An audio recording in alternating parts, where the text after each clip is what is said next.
M. Rusciano. I don't think parents congratulate kids when they come out every time. I know I will if that happens here. And Michael Lucas. I'm Michael, I'm from the suburbs. I can't play sport. And would anyone like to watch Aladdin on VHS? This is Emsolation. You also enjoy tragic, dramatic, over-the-top, completely wound-up bonkers divas. That's true. You're in Emsolation. Hello, welcome to Emsolation. My name is M. Rusciano and I am your spiritual guide over the next 40 minutes to an hour, depending on the edit. I am a stand-up comedian, a writer, a singer, a maximalist power queen, and joining me shortly is my best friend and screenwriter, Michael Lucas, and you're going to hear us discuss, the things that we've just enjoyed during the week. And also today, there's a lot of syphilis talk. Because, when you want your medical hot takes, you come to this podcast. We are very medical.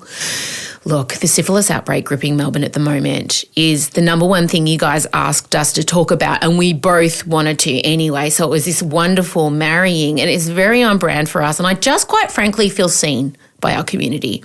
Because, when you all read there was a syphilis outbreak in Melbourne, you thought of Michael and I, and that is something I will cherish.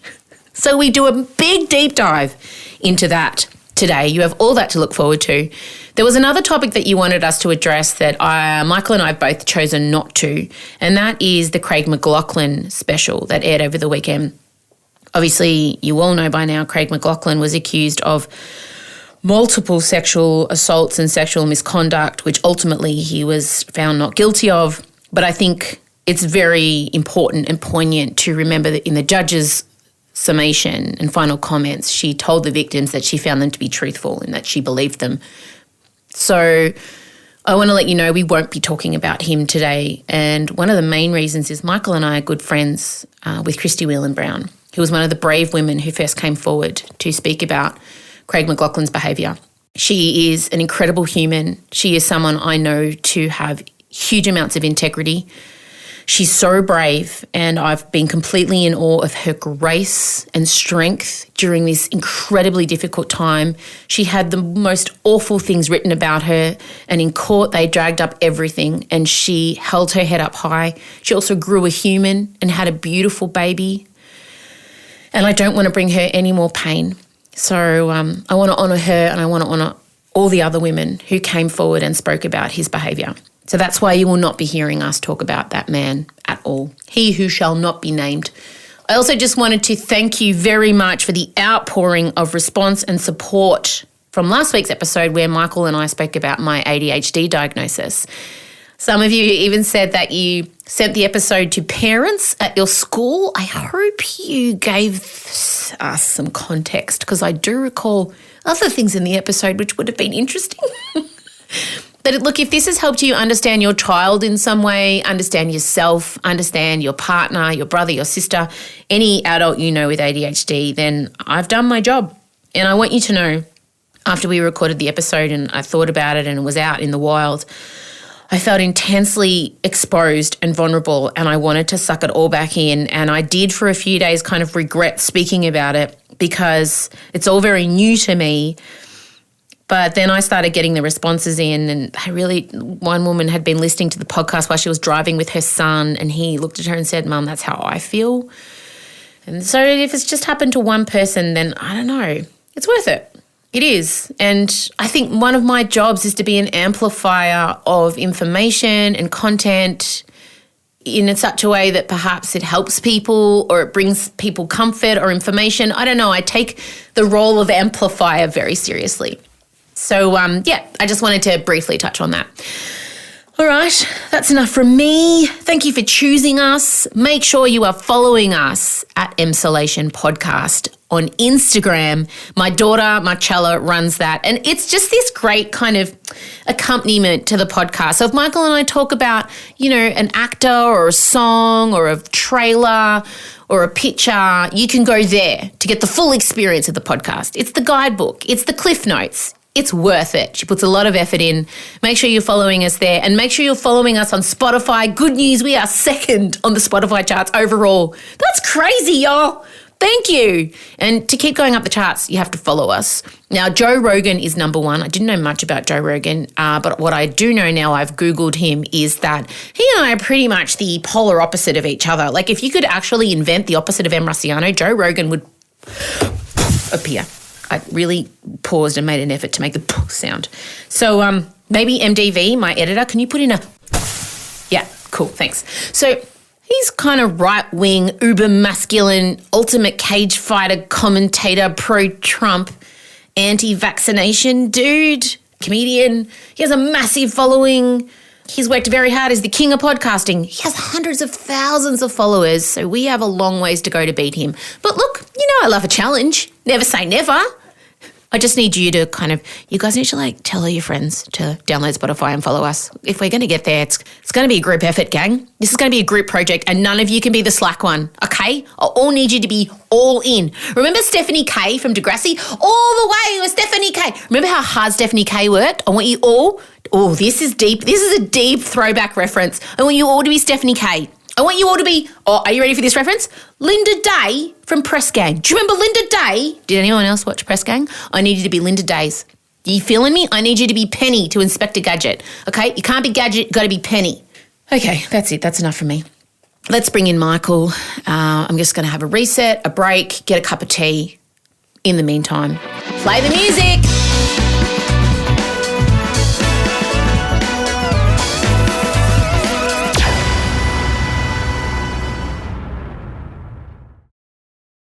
M. Rusciano and Michael Lucas. This is Emsolation. Okay. As Michael just said, he thinks the moon landing was less complicated than us getting the podcast up each week. Pretty sure. I think we're now qualified to work at NASA, and by we, I don't mean me because I've done nothing the whole time. Oh, we're now to the point where my dad, Vincey Rusciano, has Frankensteined and fashioned some weird-ass thing, a microphone clip-in made of 4 different parts from the 80s. I'm afraid I might get electrocuted, which wouldn't be the first time Dad's made something that's electrocuted me, by the way. What we need to know about Vince is my mum and dad are quite well off, but my dad's hobby is to get electrical equipment from the side of the road and rebuild it to be better than the original, ignoring all codes and wearing thongs. So my whole life... I think it's admirable. Yeah. No. I do too. And I think it's him knowing that if he ever ends up like Tom Hanks in Castaway, he's going to be fine. He'll put together some, coconuts and make some sort of sonic receiver. Oh, mate. I would really back Vincey. He's ready. He's the guy you're taking on Survivor. If you're allowed to bring a friend on Celebrity Survivor, I would 100% bring my 70-year-old father over anyone else in my life. Also, so low weight, you could put him in a backpack and take him on a hike. Yeah. I mean... This man's been 60 kilos since he was 14. Can you believe it? 60 kilos. Yeah. Yeah, he's only 5'2" though. He's about as tall as Kylie Minogue, about the same weight too. No, but the thing is, when you grow up with this, so he rewires, he'll buy brand new equipment and just make it better. Everything requires like a degree in electronics to figure out the right order of switches to turn them on. And like you get one lesson. My dad will stand behind you. You get one lesson, you get one go. And he's like, show me. And he stands there. I've never felt such pressure in my life, and I've performed on Australian Idol. I do live television every week, and you stay there. And if you put your hand on the wrong switch, let me do it. So it's like, that's been my whole life. It's like one of those James Bond films where it's like we're cutting the bomb and it's either the green or the red and the light's weird and I can't quite tell and nor can I remember what's going to set off the nuclear detonation. Yeah, and God forbid, like to turn the telly on, you just press the fucking on button. No. No, there needs to be amps and levels and equalizers and aerials. And like, I'm not joking, it's about 6 switches to turn on the telly here. And we just all sit around in the end, which is what he wants. I'm like, Dad, can you do it? So now I'm like, and I said to him, you're never touching my podcasting equipment. You're not. And now here he is. He's wormed his way in. To be fair, the door was kind of open. I've heard you dash out going, Dad, I need something. Oh, yeah. It could be anything from, Dad, I need a headphone splitter to, Dad, I've got a nuclear bomb in the room and I just can't find a particular. But you got to remember, my dad's job specifically was to make parts for NASA and for the Army. My dad was a fitter and turner. He designed special tools and then had them made, and they were very specific tiny little things that might be like a screw that needs to be made to a dimension to get the engine to turn on, and that was Dad's job. You know, when something lands on the moon, often in my childhood, Dad would be like, yeah, I did the sprocket such and such thing in that. I'm like, did you, mate? My dad loved to fix her upper, but he went the opposite way. He was rustic, like to the extent that when our remote control on our TV broke, he built a really long stick that went all the way to television so he could sit in his chair and poke.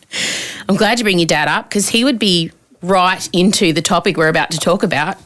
Michael's father, Ron, was the foremost infectious disease specialist in the world on AIDS during the AIDS pandemic, and we are, Melbourne specifically, facing a new epidemic. It's not coronavirus, syphilis, guys. I am obsessed with this. I know. When the topic first started coming up as something people wanted to hear about, you do think syphilis, why? But the more you read into it, it's riveting. Well, the first thing for me was syphilis is like, isn't this like scurvy and the Black Plague? Rickets or something like that. Rickets. Is that some ancient disease that like King Henry got? I just thought it was something in like Merlin or something. Outlander. Pretty much any of the shows I watch, there's a syphilis case for sure. But when I heard it, I'm like, wait a minute. And I said to Scott, that's the pirate's disease, isn't it? And he goes, no, that's scurvy. I'm like, oh, so you don't get rid of it by eating oranges? Like, nah. But now I'm a syphilis expert. So basically, here's what's happened. The Victorian Department of Health have reported that there's been a large spike in syphilis. The numbers have pretty much doubled since 2015. So in 2015, there were 950 cases per 100,000 people, and now there's about 1,700 cases per 100,000 people. Now, this is the bit. Syphilis is a tricky one, Michael, because you don't actually really know you have it. This is the thing. No. It's painless, and you basically get a bit of a sore a few weeks after exposure on your orifices, like your entry points for your sex. So on your mouth, on your bottom, on your vagina, okay? So we're looking for entry point sores, but they don't come for about a month after. And then the sore goes away and you think, great, terrific. But the syphilis doesn't necessarily leave your system, and this is the problem. It can sit there and fester, and it can fester for years. Basically, if the syphilis goes to a level 2 syphilis and this isn't like a video game, you don't want to proceed to level 2. You want to not pass level 1, do not collect $200. I don't think you want to start the game at all. I don't think you even want the control system. No, syphilis is not a game people want to play. No. I don't think. God. Anyway. I'll just say, since Sophie Lee delivered the Sex series have I so enjoyed someone talking through sexual health matters with me. Continue. Thank you so much. So basically, if you do allow the syphilis to progress to level 2, you get flu-like symptoms, you get rashes. And if you allow syphilis to like fester for decades, which it can because it's asymptomatic, it attacks your brain. And for cis women, it can also mean birthing defects and an increased risk of stillborns. So this is hectic. This is something that we should be taking seriously. And then I read what the scientists have been doing, and I'm sorry, I know this is a very serious topic, but I'm just going to read exactly what's been going on with the scientists in Melbourne. So basically, they're going, all right, this is terrible. This is a terrible outbreak. So we're going to be using genomic sequencing. Now, why do we know about genomic sequencing, Michael Lucas? I love it that you're thrown to me. What? Expecting that my genetic scientific background is going to help me in this one? No, but why does everyone know about it? My first answer, unfortunately, is Jurassic Park, and I don't think that's the correct answer. Coronavirus. Oh, okay. Oh, why do we know? Okay, yeah. Yeah, sure. I can't believe you went to Jurassic Park. Did you forget about the coronavirus? Is this? I love that you went to Jurassic Park over the international pandemic.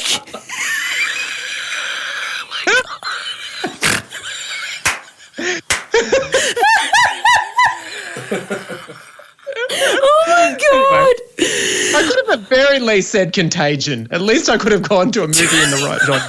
But anyway. Okay, so it's what they were using to trace certain strains of the coronavirus, obviously. Yeah, that's right. There was a Silver Fox medical man who came on our televisions most of last year. Got it. How quickly you forget Brett Sutton. How quickly you move on. to be fair, he hasn't been really doing much for us lately. But now, the doctors are for the first time using the same technology to track the syphilis outbreak because they're warning we are on the brink of an official epidemic. And I am not making this up. The genomic sequencing allows health authorities to quickly examine outbreaks, map clusters, mutant strains, and identify super spreading events. Oh, that is riveting. I mean, really. Gee, if the Russians want to hack into that data, how fascinating. They could have a lot of people held to ransom with that one. Imagine that phone call. We've just traced a syphilis super spreader event to your house. So basically, they're mapping orgies, guys. This is what's going on. This is why you study science in high school. So what they can also do is I'm no scientist, but I imagine, so they can track who slept with who, by which strain's gone where, and, much like the way they're doing contact tracing with coronavirus, they can contact trace your dick and your vagina and your anus. So exciting. I would love to get the full family tree. I mean, it's a while since I've been updated, but I've never been interested in going to ancestry.com to get the chain, but if I could get the sexual chain that I'm on, I mean, we could be 6 degrees from anyone. We don't know. We just don't know who's on our sexual chain. Now, the thing is, it's not good because they're especially worried about a huge increase in patients presenting with syphilis-related eye issues, ocular syphilis, and that's not a brand of syphilis you want. I mean, Jesus, it's bad. If you just have blurry vision and maybe you're seeing little floating specks, and the eye and ear hospital has said there's just been this massive increase, but also you can just flat out go blind. You can literally go blind if you're not getting checked. And the other thing is that there are now syphilis hotspots to avoid around. Yeah, totally. Melton. So there are syphilis hotspots, and I want to know, is there now alerts on Tinder or Grindr or Scruff or Bumble or Apple Maps? You are now entering a syphilis hotspot. And if you swipe right on someone who lives in this area, do you get a big flashing warning saying, do not enter this area, syphilis hotspot? I feel that would be the responsible thing on behalf of the apps. I think so. I mean, I really think the public health message that is basically just be careful about your Brimbank gangbang at the moment. Melton orgy. Yeah, anyone planning an orgy in the areas of Melton, Casey and Brimbank, if you could please pull back or wrap up and strap up, please. I want to be a part of a door knocking campaign in the area. Excuse me, are you aware you are living in a syphilis hotspot? Is anyone here having casual sex on the apps? Okay, terrific. I want to be a part of the contact tracing team. Hello? Yes, hello, this is Em Rusciano from Syphilis Headquarters. You have come up on a list of contacts. Can you please retrace your penis's steps over the last month? It's not funny. It's a serious issue. And basically what I want to say to anyone listening now, especially, the first thing I obviously said to my teenage daughters was, guys, you need to just be very wary of anyone from these areas. Not that either of my kids. It was a comfortable conversation for you and them. That's fine. I read the article out over dinner. We were just sitting there and it popped up as an alert. So the algorithms really know me. I feel so seen. I got an Apple News alert about the syphilis outbreak. They really get me. And I said, oh, guys. And it's probably also about, she's a little bit OCD. She'll obsess over whether she has the symptoms, even though logically there's no real way that she could have got it. I'm scot-free. You got to be having things entering your holes. There's nothing going in my holes. For once, I am perfectly fine. Unless you can get syphilis from excessively watching Outlander, and then I'm not doing that because my kids listen to this. It could have laid dormant for all those years since the heyday of redheads. I mean, we don't know. No, I didn't have enough sex even in my heyday, sadly. And syphilis was not existent then. Because here's the interesting fact, because I have done my research. Basically, all these aggressive, scary 15th century royal family pirate diseases went in the early 2000s. They were gone because obviously the AIDS epidemic made everyone realise how important it is to wear protection and get regular tests. Yeah. But now they're back because of the rise of casual sex through the apps. Yeah, well, and also you can take your PrEP and whatever for AIDS, but it's not covering you for everything. Reduced fear of HIV and lack of screening. So this is what's happened, especially with the casual sex through the apps. That is, you can go on those apps, obviously, and just ask for that. You don't have to go through the whole bar room roll and pretend you want a relationship or whatever. You can just do a root and boot. Totally. And the rooters and booters are not strapping up. And what's interesting is this all kind of went haywire when we were all supposed to be on lockdown in our houses. That is what I love. The fact that in Melbourne there's been an explosion. We managed to eradicate this airborne, really difficult disease, but we had an explosion in fucking syphilis. Yeah. How did we we had everyone on lockdown, so people must have been doing the driving around, the sneaky, people must have been horny in lockdown. So horny. And I sort of get it. I get it. I mean, I don't approve of it, obviously. Lockdown was lockdown and we all needed to do our bit. But people had, they had time on their hands. They were messaging the dodgy ex. They were doing a bit of Ben and Jennifer. And then next thing you know, syphilis. This is our legacy, Melbourne. Well done with the international pandemic squashing. Not so good on the archaic, terrifying sexually transmitted diseases front. I don't know how they didn't go hand in hand. Were people bonking with masks on or something? I mean, it's really impressive that we managed to stamp out coronavirus, but not syphilis. That's so true. I didn't do research on the oral syphilis increase, because that would be interesting. I feel like if people are sneaking out and having sex with randoms and not wearing condoms, I don't think they're mask people. I feel like they're not probably washing their hands as much as we were and not seeing our parents. I feel like they're just boinking and then getting these really terrifying ancient STIs. So fairly sure you're right. I just love this new world we're in where detailed health statistics are now just something that we can all get excited 100%. about. So I was looking at the causes of death in Australia. I've never paid attention to it before, but now I'm just used to checking graphs and tallies and everything like that. And it is riveting. I am shocked at how many people. We've got 4,000 people a year that are dying from accidental falls. That seems like a lot to me. That is a lot. That's such a big killer. I know. I always like to see how many people are dying from coconuts dropping from trees, because it's quite high in tropical countries. I'll tell you right now.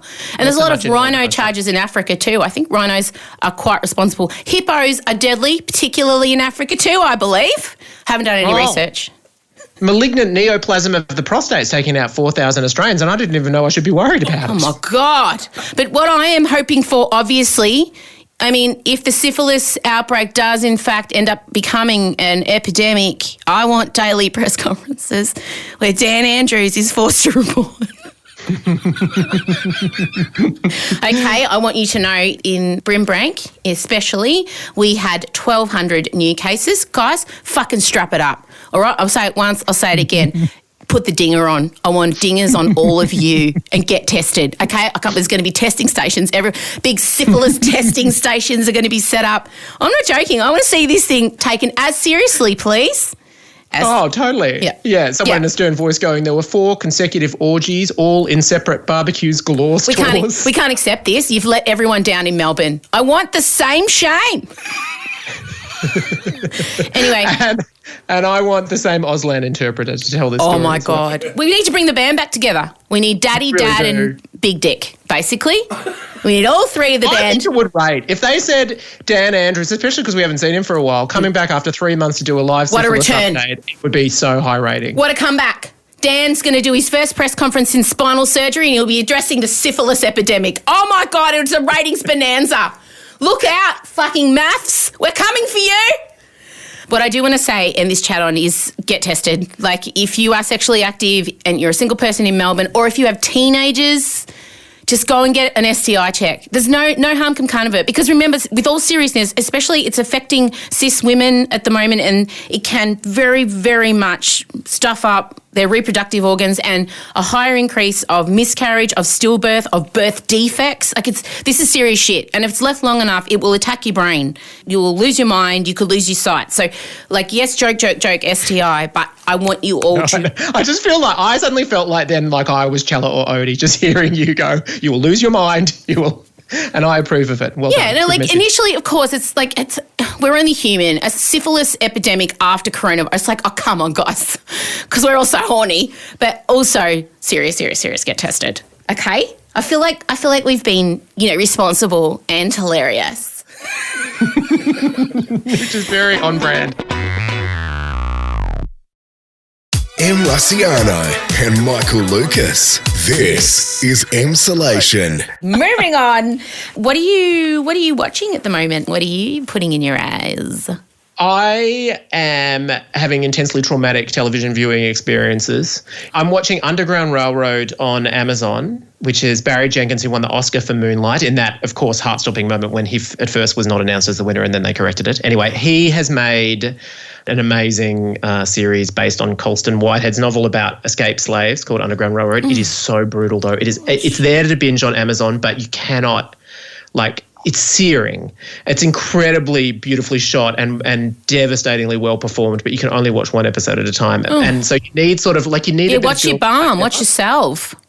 Well, unfortunately, the other show that I'm obsessed with, and the obsession has only grown, Mayor of Easttown, I can't even, anyone who is watching it right now will know what I'm talking about. It is unbelievably heart-stoppably riveting, but it's also traumatic. So basically, I just go to the television every night, have solid trauma, and then try and go to sleep. Oh my God. Where I'm at. Well, you really sold those to me. Gosh.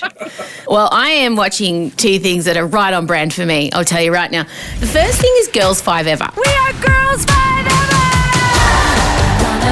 Why Girls 5 Ever? Because we're going to be famous 5 Ever. They were a thing for a second back around 99, 2000. I was a baby in 99, but I like it. It's old school. Makes me think of my mom's boobies. Oh, God. Girls 5 Ever booked a gig. Reunion! I don't know if we should do this. Don't say that! Was that good? I've tried out for the Housewives like 8 times. Cool. We watched the first episode together and we were very disappointed. It wasn't great because we wanted to love it. Tina Fey, everyone involved we love, Busy Phillips, the whole thing. And the show... and the girl that plays Angelica in Hamilton, she's in it, who, by the way, is 50. Just take that in. Sorry. I cannot believe that she is 50. She looks 50. She honestly, looks like Beyonce. She plays the Beyonce in Girls 5 Ever. She looks 30. I can't believe it. But it doesn't matter. Let's not congratulate women for looking good for their age, but she looks amazing. Bitches kept it real tight. So basically, there's this girl group who had a couple hits in the 90s and they're making a comeback now. And the songs, Sarah Bareilles plays the lead, and I have to tell you, I feel like I owe them an apology. I wrote them off after the first ep, and I got a lot of messages from you guys saying I'm really disappointed with Girls 5 Ever. But I loved it in the end. And here's why. Because I think I was trying to complicate it and I was wanting too much from it and I was wanting it to be something that fulfilled me and made me think and had a social message.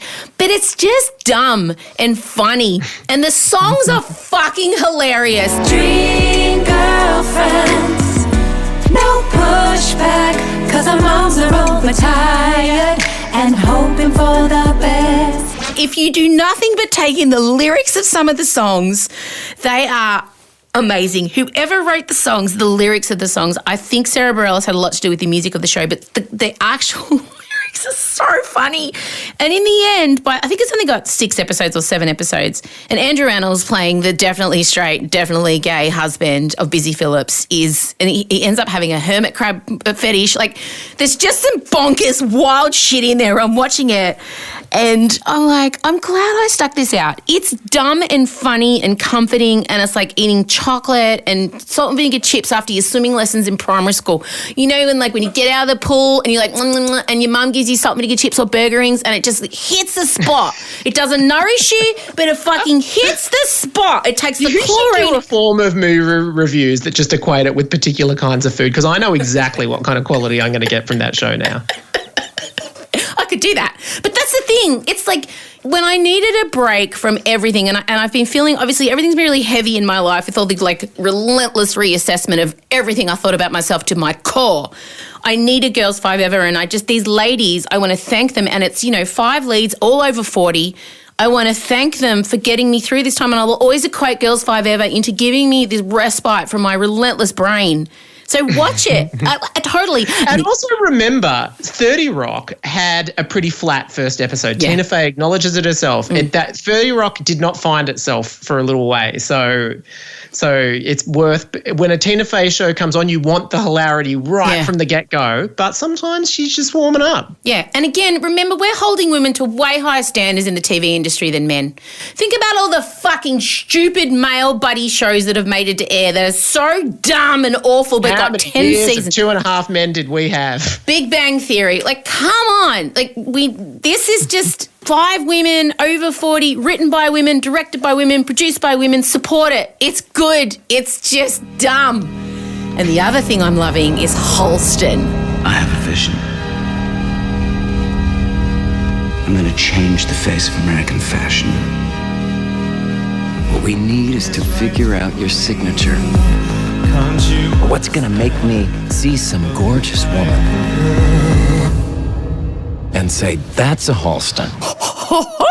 I have not seen it yet, but basically all I've seen is Ewan McGregor playing a gay fashion designer interspersed with Liza Minnelli. And if ever there was a trailer that just screamed M. Rossiano, that was it. Pretty much. You have nailed it. Yes, it's a mini-series following the life and career of legendary fashion designer Roy Holston, co-written and EP'd by Ryan Murphy, who, look, he and I have a denial about loving. No, we have a complicated relationship. He's so hit and miss, but everything he makes is stunning. So, whatever. This is amazing. The only thing is, Ewan McGregor playing Holston. Ewan McGregor's not gay. Holston was all the way gay. So gay. And he is obviously straight. So, could we not have cast a male lead who was a gay actor? But having said that, when you look up Holston, oh my God, he looks exactly like Ewan McGregor. So I think if complicated. I feel like gay men have made the show, and maybe if gay men have given Ewan the blessing, I don't know. How do you feel as a gay man? I feel like the needle has really changed on that because of It's a Sin. I feel like when they made that show, which would have been in production before It's a Sin came out, it was still sort of like, you know what, it's really at the discretion of the film. And ever since It's a Sin, it's a little bit swung more towards, you know what, try for gay. Ewan McGregor's spoken about it, though, pretty eloquently. Yeah. And also, not every actor who's gay is out. And it's not something you can ask an actor. You know, it's like some of them want to stay in because obviously they're worried about being believable and cast as straight men. So, like, it's not as simple as being able to look at someone and know their race, perhaps. No, and often, you know, some people would say their sexual preference isn't the centerpiece of their entire identity, although from the sounds of it, it's saying it's a pretty significant part of this character. Oh, mate, it's all about that. But it's like, but his family and the Holston Archival Association have come forward and said it's an inaccurate fictionalised account of Holston, which makes me think it must be true. It is orgies, Liza, interspersed with Liza Minnelli doing show-stopping numbers. There's fashion parades. There's costumes being made on the fly out of, like, curtains, like fucking Sound of Music on crack with gay men and designers and painting. It's just... if that were my estate, I'd be proud. I'm going to write to my descendants, not that I have any, but if I did have them, I'd say if anyone makes a mini-series about me that's nothing but orgies and Liza Minnelli, come out and say, yep, accurate. Mate, I demand that be the case. Like, did anyone even know Liza? No. They never met. But can we just have Liza spinning in singing New York, New York, please? Sure. Was she in Berlin during the making of Cabaret on that chair right next to her? I don't recall it. And, like, there's even, like, this delicious conversation that happens between her and Holston where they're talking about kind of breaking free of the shadows of you know, misconceptions about them. And she's like, you know, I don't want to be Judy Garland's daughter. And I was like, oh, my God. Amazing. And I was like, part of me was hoping like Judy would walk in, but then I realised Judy had died by then. But, I mean, come on. Couldn't we have hologrammed Judy in at some point? If we wanted to go for 10 out of 10 gay, they really wanted to get us, I wanted a hologram Judy Garland appearing to, like, in a dream sequence to Liza. That could have happened. Ryan would have had the budget. Oh, no question. And, like, I hope, look, all I can say is I hope if Ryan Murphy ever does the Peter Allen, Liza Minnelli marriage story, if we're not cast, I mean, I know I can't sing or dance, but I feel like spiritually you and I should play those roles. 100%. But, like, also Liza and he in this, their friendship is so between hag and gay. It is just delicious. I love it. I've only watched half of it. I think I'm about to hit. Holston's still on the up and up. You know, he signed the big deal. He won the Battle of Versailles where they got together all these. Oh, it was the design. Oh my God, I'm having a little stroke because I'm so excited to talk about it. This is how I know. This is where I'm learning how my ADHD brain works. Like, I've become obsessed and I'm like zeroing in on. But there's this whole thing. And I love that you started with so many serious medical things and now you're saying I'm having a stroke. But also, I could believe, I could see in future I will go to the hospital and have to explain to a doctor she had a stroke. She was talking about Holston. Oh, yeah. She just got really excited. Like, I didn't even know. There was like an Olympic fashion off at the Versailles, at the castle. It was Oscar de la Renta. It was French designers versus American designers. And they all went into the palace and they all had to it was like the Olympics of fashion, and Liza was singing when all the American designers came out. And my God. And it was this whole thing, which I didn't even know happened, but I looked it up. It happened. It was like to prove who had the better designers, America or France. It was so good. God, Anyway. that combines so many things you love. But the problem is, right, and I know what's coming.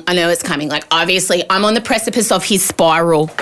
So at the moment, everything's good for Halston. He's got a new atelier. He's, got money. He doesn't have a drug problem yet. He's just casually hiring male prostitutes, but they're all they look like Freddie Mercury and they love him. And I just know we're about to hit orgies, diseases. But you'll enjoy elements of the spiral. Oh, yeah. I'm sure they'll be fabulous inside. But and I I'm am sure enjoying at the one up point and he'll up. be all destitute and horrible, and Liza will come and she will look amazing. Oh, she'll always in look contrast. good. She'll always look good. But I am prepared now for the back end. Pun intended. Yeah. I'm prepared for the spiral that we're about to hit because I fucking know, we're building, they're building. I feel it and I've just got to get ready for it. I'm seeing nightclubs. Apparently someone died in the vents at Studio 54 one night when Halston was there. Spoiler alert. Oh, my God. Yeah. So you're ready. You're braced. You know the symptoms of syphilis. You're ready to watch it. Oh, mate, half of that, I'm sure. I think if we were doing some genomic sequencing on the Halston era, I feel like, what's it called? What is it when they all get together? The super spreading event. Super spread. Fuck. Everyone finds out the two minutes from Liza Minnelli herself. The syphilis super spreading event will be able to be genomic tested back to Studio 54 where the guy died in the vents. Anyway, that's my review of Halston. You can stream it on Netflix. And don't watch it with your kids because I was sitting around, my kids were in the room and there was this scene where there's a lot of up the bum. Just going to say it. As long as, if you're comfortable with up the bum, terrific, show for you.